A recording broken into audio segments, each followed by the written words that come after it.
When I was invited to reflect on the liturgy in the city, together with Simei and Pablo, I thought to myself, what can I say?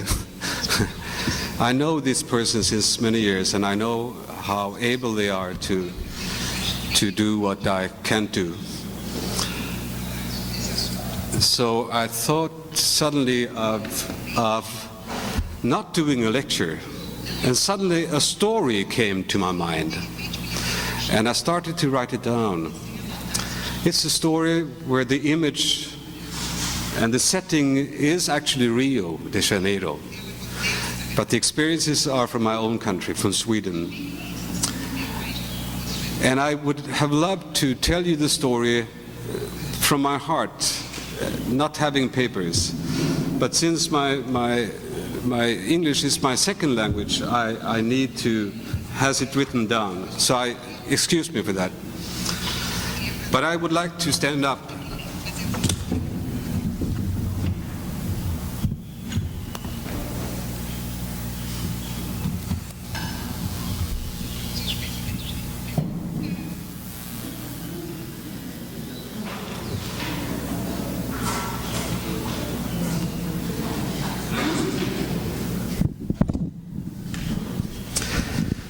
The story of the well had been told from generation to generation, and thus it was a well-known story to most of us. This well that had its source way up in the mythical mountain, where the eternal morning haze surrounded it with its fresh care. That well was our origin, our womb, we were told. And our ancestors had had their dwelling place by that well, where they had got their nourishment, their language, their songs, their dreams, their lives. In the singing well, everything was present. And for a long time, our people had lived there without longing for anything else. And for a long time, but then something happened. Nobody knows why, actually. But the people of the well had one day started their walk down the hills, away from the mountain, away from the well, but following the brooks of the well. And if we're silent, we can even hear the brooks falling down in the valley beside of this house. And probably they went with a thirst for knowledge and for finding new land. And one day our people had reached the sea and its soft beaches, this sea that in itself gathered all rivers, brooks and streams of the mountains of the world. And people from all the corners of the world had gathered, people with different walking backgrounds, with different experiences, with different traditions. And by the waterside, looking over the sea and carrying our memories and our longing for the well, we over and over again thought that we heard the songs of the well rising from the depths of the sea. And by the waterside, a city had been built that nowadays even had grown up on the mountain hills. And there, since a long time, we have our home, and we gather as often as we can in the house that we have built in the memory of the presence of the well. There we stick to our old traditions. There we feel at home in the otherwise tough, indifferent, and lost city. And more people have, though, left us.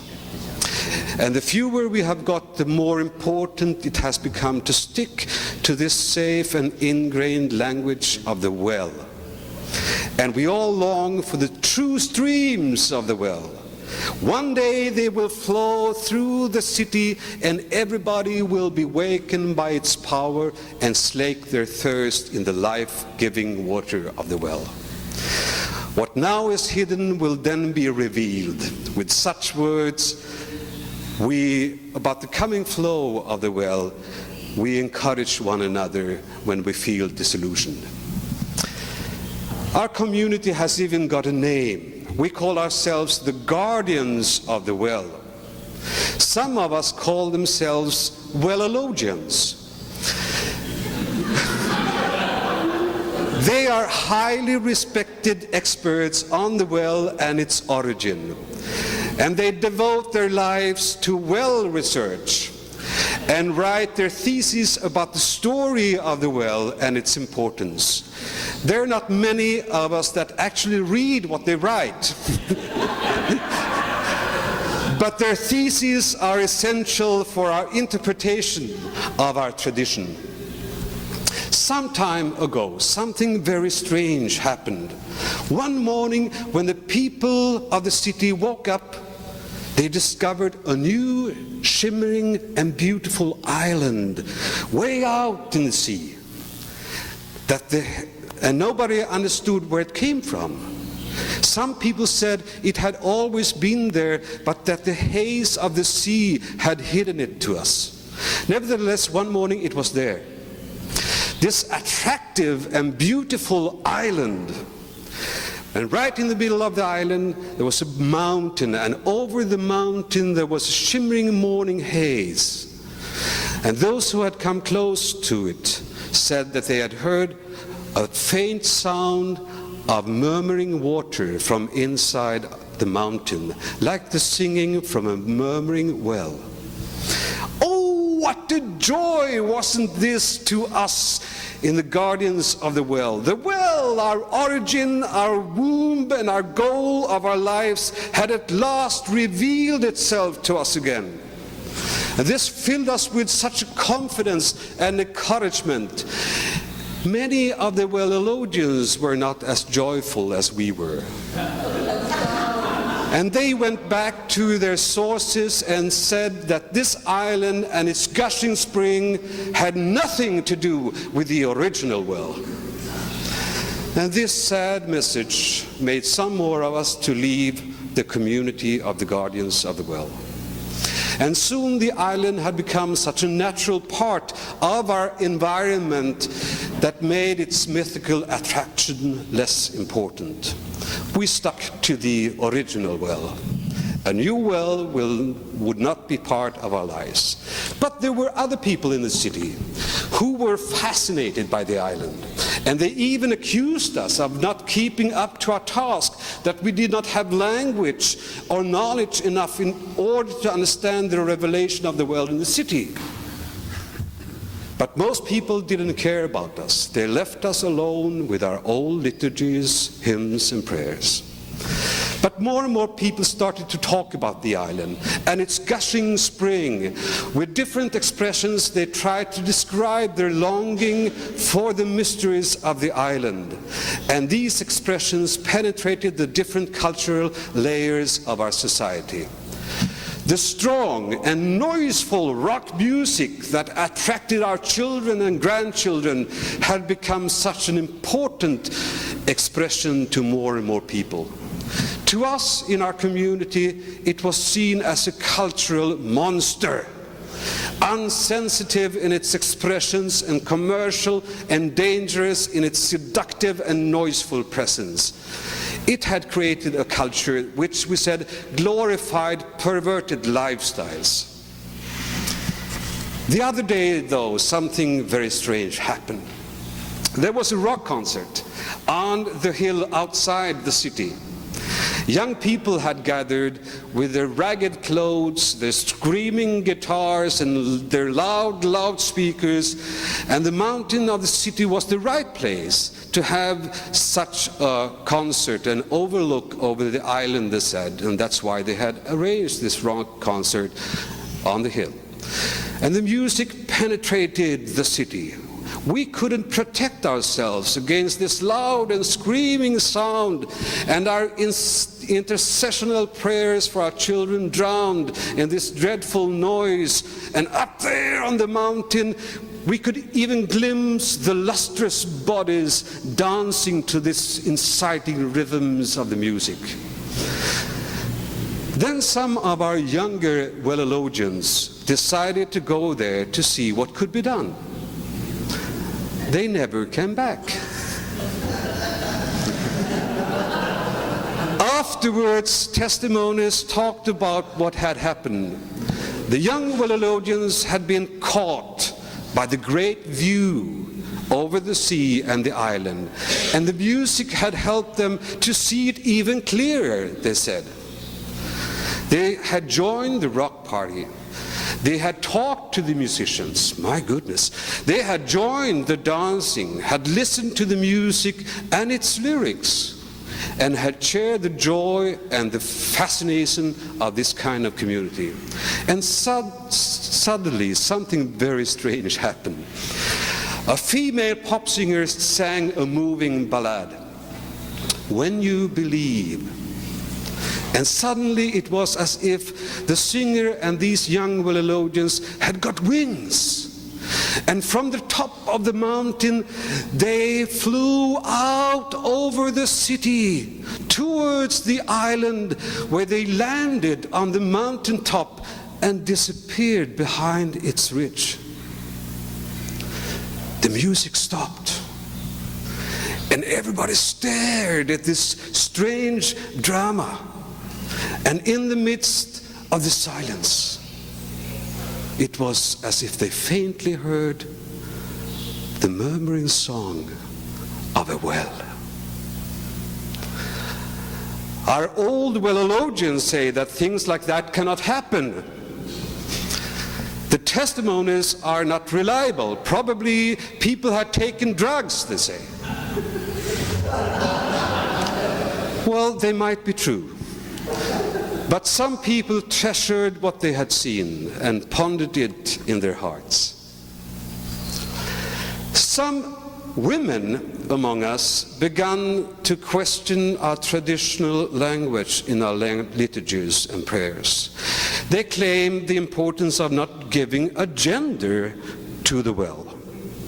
What a nonsense! The well has always been a he to us. Our Father, the well, is the most common expression. But a well cannot have a gender, they say. And we know that, of course. But a well has always been a he.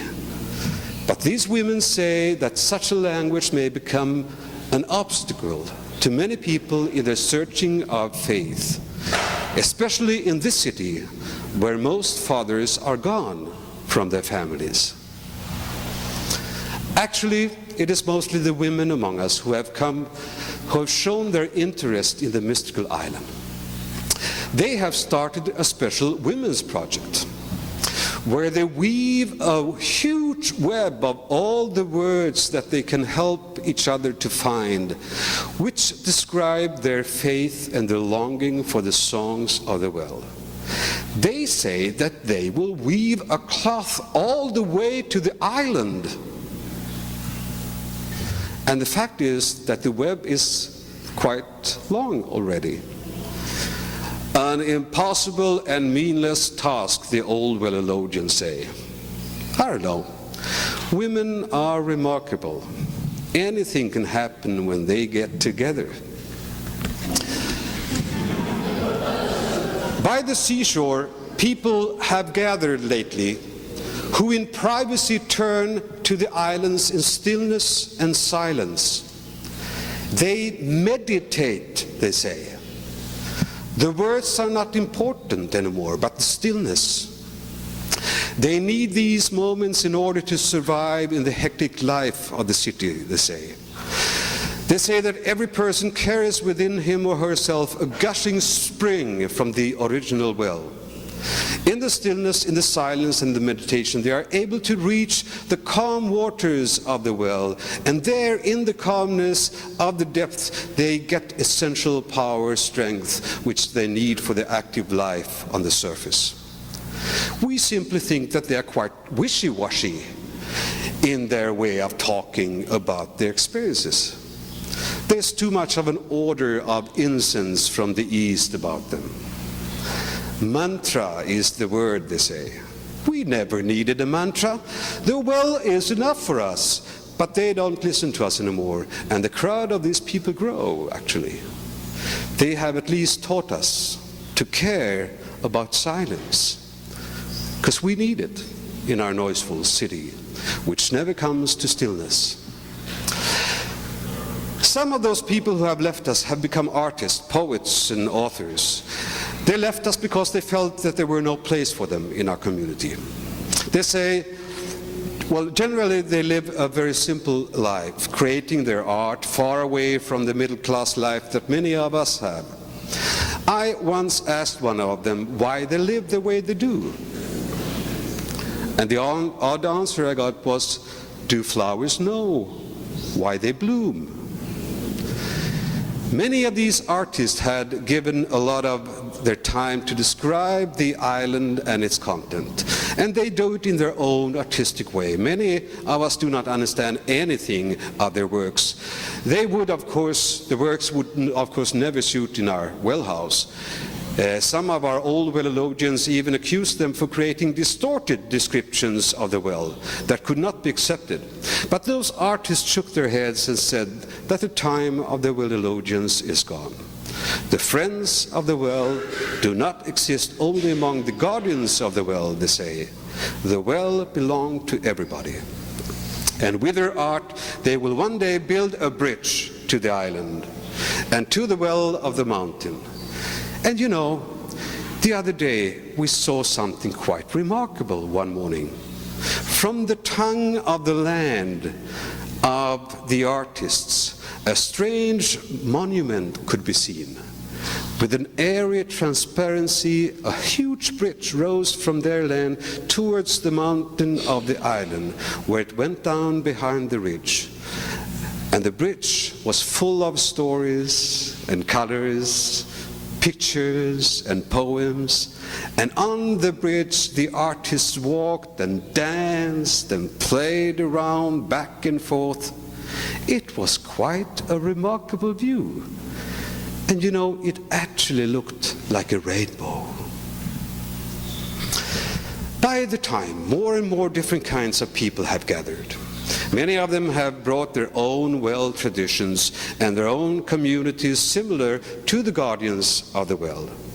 And many of their traditions have been so different that we had difficulties to understand that we actually belong to the same source. And the more they have become, the more we have been forced to open ourselves and to go into well-theologian talks with them. Often these talks have been quite painful and sometimes even hopeless. But the more we have become to know each other, the more we have been able to share each other's songs, prayers, and symbols, and it has actually been a very powerful and enriching experience. And many of us have actually become very tired of words. And concurrently with our tiredness of words, the symbols and the symbolic actions have become even more important elements in our interpretation of the well. In the use of elements like candles, water, soil, fruits, flowers, smoke, seeds, stones, colors, and many other likewise elements, we have widened our perspective of our faith like never before. Some of us have been involved in different social deaconal activities. And one of us has even worked during the nights in our neighborhood of our city, where we normally don't go.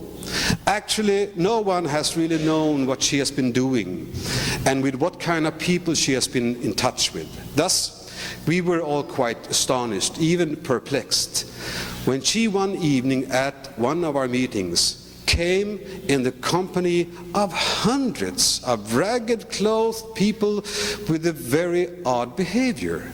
They staggered, they laughed, and they bellowed their songs. They cried and leaned towards one another, and they smelled old odor of sweat, alcohol, shit, and urine.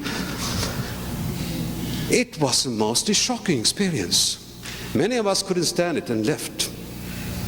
"We have come to drink the living waters of the well," one of the most staggering people said. "She has promised us to do that," he said, and pointed at our deaconal friend. "No, we have come to sing with the well," bellowed another one. "Oh, to bathe bathe in it, a third one cried.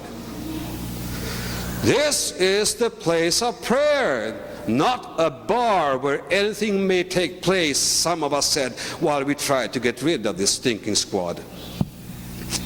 Follow me, our deaconal friend said. I know the place for our worship. And as sudden as they appeared, they disappeared, leaving an odor of vermin. From a distance, some of us followed the remarkable group of people in order to see where they went. And they gathered by the sea, by the beach, crying and laughing. And standing by the shore, they suddenly took their clothes off and threw themselves into the waves, went into the sea, and disappeared right in front of our eyes. Towards the singing well, they cried, before the water swallowed them. That was nothing but a collective suicide. What made them do it? How come that explicit these people carried such a strong longing for the waters of the well? We never got answers to our questions, but that night we saw a strange light rising from the inside of the island's mountain. And we heard singing, a new and quite remarkable song. And we saw tall, white-clothed people dancing on the ridge of the mountain to the tones of a tranquilling, murmuring song which drowned the sound of the powerful sea. And we thought we heard the words that was brought to us over the water. Holy, holy, holy, they sang.